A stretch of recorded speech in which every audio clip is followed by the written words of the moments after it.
महान कवि रामधारी सिंह दिनकर ने लिखा है, अन्याय सह कर बैठ रहना यह महादुष्कर्म है, न्यायार्थ निज बंधु को भी दंड देना धर्म है। यह धृतराष्ट्र की सभा में जब अन्याय हो रहा था तब उन्होंने उस दृश्य का वर्णन करके कवि ने कहा है। तो न्याय यह नहीं देखता है कि अपना है या पराया है। आप न्याय की प्रवृत्ति अपने अंदर लाइए कि जो उचित हो वह बोलिए।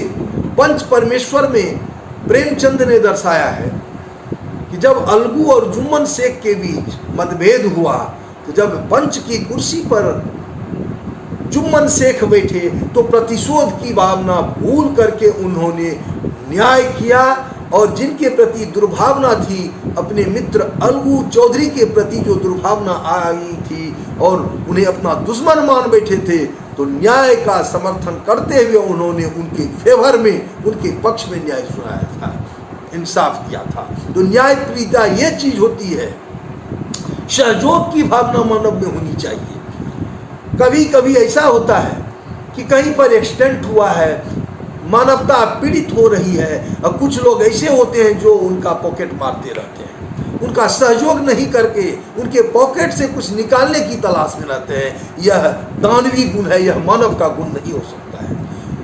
मानवता को चाहिए कि उस समय जो भी पीड़ित हैं उनकी हर तरह से हर संभव मदद कीजिए। मैं एक उदाहरण देता हूँ। मैं एक जगह अंचल अधिकारी के रूप में पदस्थापित था, वहाँ कोई एक्सीडेंट हुआ। मुझे खबर आई कि फलाने स्थान पर बहुत सारे लोग एक्सीडेंट में घायल हो गए हैं।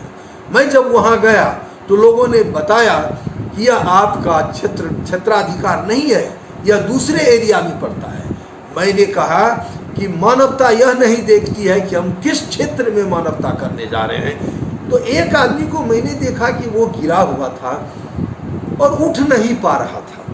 मुझे लगा कि इसे गहरी चोट आई है, प्रयास किए उसको कि उठो भाई। वो जब उठा तो उसका पैर बिल्कुल ठेंगुना से नीचे से दो टूटा हुआ था, भट से वो लचक गया लत्ती की तरह और गिर गया। फिर मैंने लोगों से कहा अगर इसका पैर टूट गया बिल्कुल दो टूक, उठाओ भैया, इसको मेरी गाड़ी में दो ताकि मैं इसे निकट के हॉस्पिटल में पहुंचा दूं। वहां किसी भी व्यक्ति ने उस गरीब को, बेचारे को उठाने की जहमत नहीं की, उसे उठाना धर्म नहीं समझा। तब मैं और मेरे जीप चालक ने उसको उठाकर किसी प्रकार अपनी गाड़ी में डाला और उसे काठी कुंड हॉस्पिटल पहुंचाया, वहाँ उसे भर्ती कराया।